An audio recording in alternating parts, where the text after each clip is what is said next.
Jesus परिवार में आप सभी को जय मसीह की। आज हम सीखेंगे कि एक परमेश्वर का आत्मा कैसे हमसे बात करता है।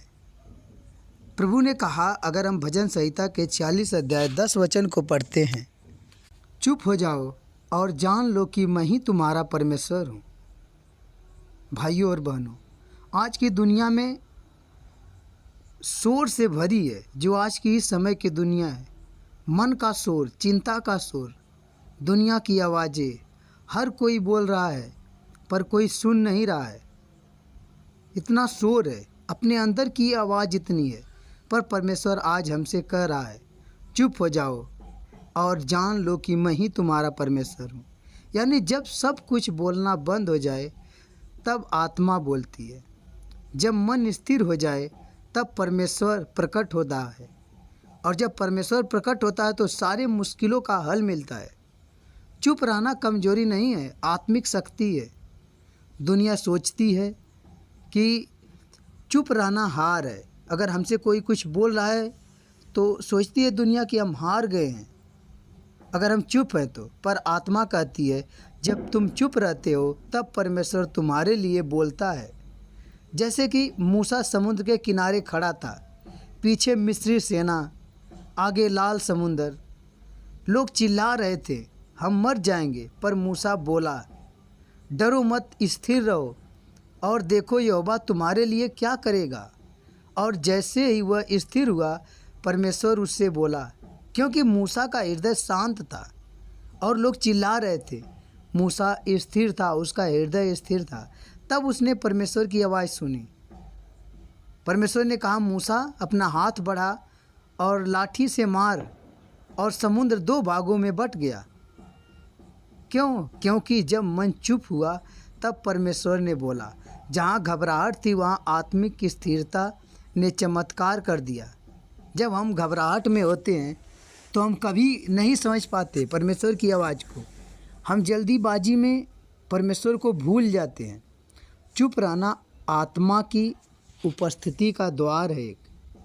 जब आत्मा किसी व्यक्ति को चलाना चाहती है तो पहले उसे शांत कराती है। आत्मा पूरी कोशिश करती है कि यह शांत हो जाए और मुझे बोलने का समय दे। जैसे एक झील में तब तक तारे का प्रतिबिंब नहीं दिखता जब तक पानी शांत नहीं हो जाए। जब भी आप झील के किनारे बैठेंगे, आप देखेंगे पानी जब तक गिरेगा आपको उसमें प्रतिबिंब नहीं दिखेगा किसी तारे का या चाँद का। जब आप देखोगे पानी शांत है तभी आपको दिखेगा उसके नीचे प्रतिबिंब।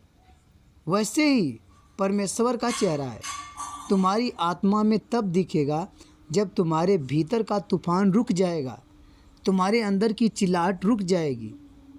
यशायाह नबी ने भी कहा है, अगर हम यशायाह के 30 अध्याय 15 वचन को पढ़ें, तुम्हारी शांति स्थिरता में तुम्हारा उद्धार है। जब तुम गुस्से में चिंता करते हो या बहस करते हो तब आत्मा तुमसे बात नहीं करती। पर जब तुम शांत होकर उसके चरणों में बैठते हो तब आत्मा तुम्हारे भीतर कहती है, मैं तेरा चरवाहा हूँ, तू ना डर। चुप रहना विश्वास की पहचान है। विश्वास की असली परिणाम है बोलना नहीं बल्कि स्थिर रहना। जब प्रभु यीशु मसीह तूफान में सो रहे थे तो उनके जो शिष्य थे, चेले, डर कर बोले, हे गुरु, हम मरे जा रहे हैं। प्रभु यीशु शांत थे। उनको यह नहीं कि हम सोच लें कि प्रभु को नहीं पता था, उन्हें सब कुछ पता था, मगर वह शांत थे। प्रभु यीशु मसीह उठे और बोले, हे अल्पविश्वासियों, तुम क्यों डरते हो। फिर उन्होंने तूफानों को डांटा और कहा, शांत हो जा, और समुद्र शांत हो गया। यानी प्रभु यीशु हमें दिखाते हैं, पहले अपने भीतर के तूफान को शांत करो, फिर बाहर का तूफान अपने आप थम जाएगा। और प्रभु ने कहा कि कब तक मैं तुम्हारे साथ रहूँगा। प्रभु ने उन्हें दिखाया कि जितने चिन्ह चमत्कार थे वो लोग साथ थे। हर चिन्ह चमत्कार में प्रभु ने कैसे रोटी खिलाई 5000 लोगों को, कैसे जिंदा किया जो मुर्दे थे, कैसे रोगों को चंगा करता था, कैसे शैतानों को निकालता था। मगर वह लोग जब तूफान को देखें, ज़ोर ज़ोर से चिल्लाने लगे, प्रभु को बुलाने लगे। प्रभु उनसे बोला कि अल्पविश्वासियों, कब तक ऐसे करते रहोगे।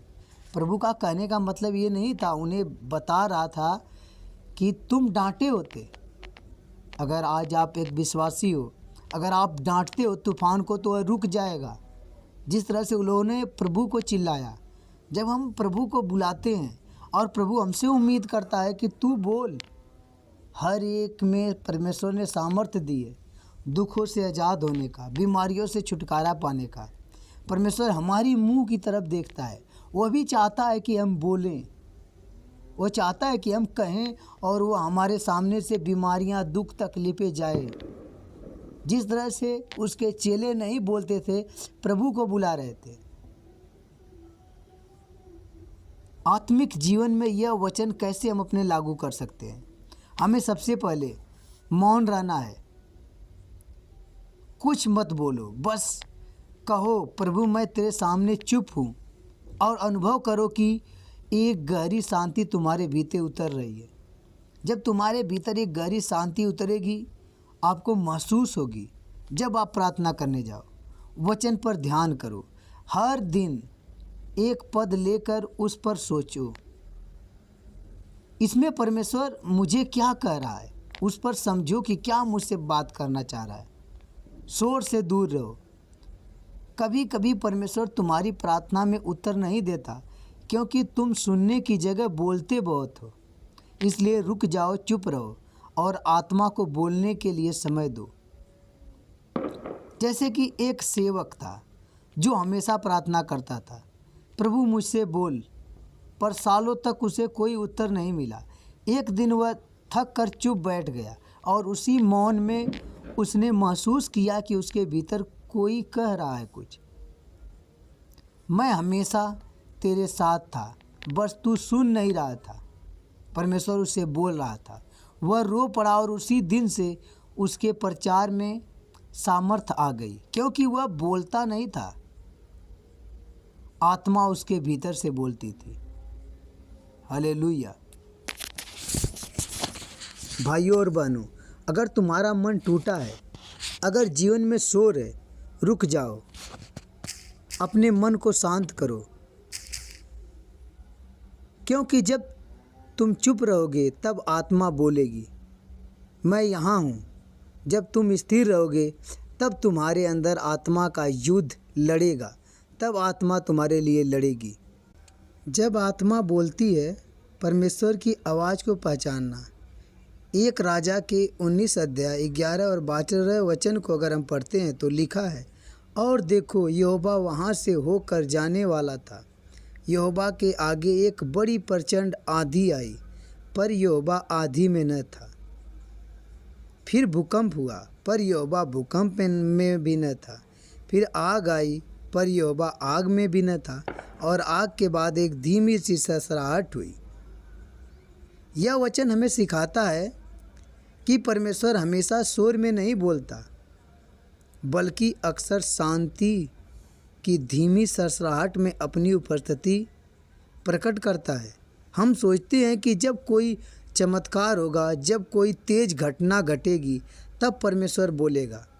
पर एलिय्याह नबी ने सीखा कि परमेश्वर की आवाज़ न चिल्लाहट में थी, न आग में, बल्कि शांत आत्मा में, फुसफुसाहट में थी। यही आत्मिक रहस्य है। जो आत्मा में शांत रहना सीखता है, वही परमेश्वर की आवाज़ को पहचानता है। परमेश्वर की आवाज़ जो है स्वभाव है एक, उसे सुनना बहुत ज़रूरी है। हम अपने अंदर की आत्मा से ही सुन सकते हैं।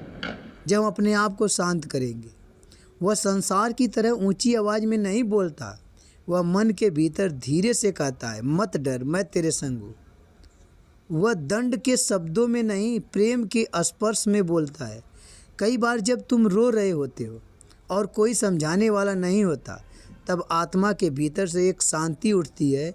वह परमेश्वर की आवाज़ होती है। जब तुम शांत होते हो तब आत्मा बोलती है। याद करो, जब शमूएल बालक था, उसने आवाज़ सुनी, शमूएल शमूएल।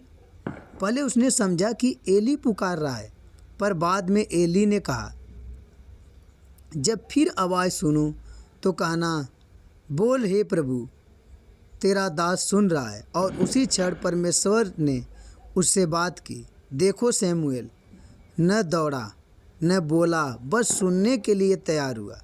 यानी जो सुनना सीखता है वही परमेश्वर की दिशा को पहचानता है, वही परमेश्वर की आवाज़ को सुन सकता है। भाइयों और बहनों, आज परमेश्वर ऊंची आवाज़ में नहीं बोल रहा, वह तेरे दिल की गहराई में फुसफुसा रहा है। मत डर, मैं तेरे साथ हूँ। शायद तू आधी आग और भूकंप देख रहा है, पर याद रख, परमेश्वर तूफान में नहीं है, तेरे भीतर है। अपने भीतर की आत्मा को शांत कर, परमेश्वर की सरसराहट को पहचान। बस रुक जा और सुन, वह बोल रहा है। हम प्रार्थना करेंगे परमेश्वर के सामने जब जाएं तो, हे प्रभु, मुझे सिखा कि मैं तेरी धीमी आवाज़ पहचान सकूं। मेरे भीतर के तूफान को शांत कर, मेरे कानों को नहीं, मेरे हृदय को खोल कि मैं तेरी सरसराहट सुन सकूं। मुझे तेरे आत्मा की अगुवाई में चलना सिखा। आमीन।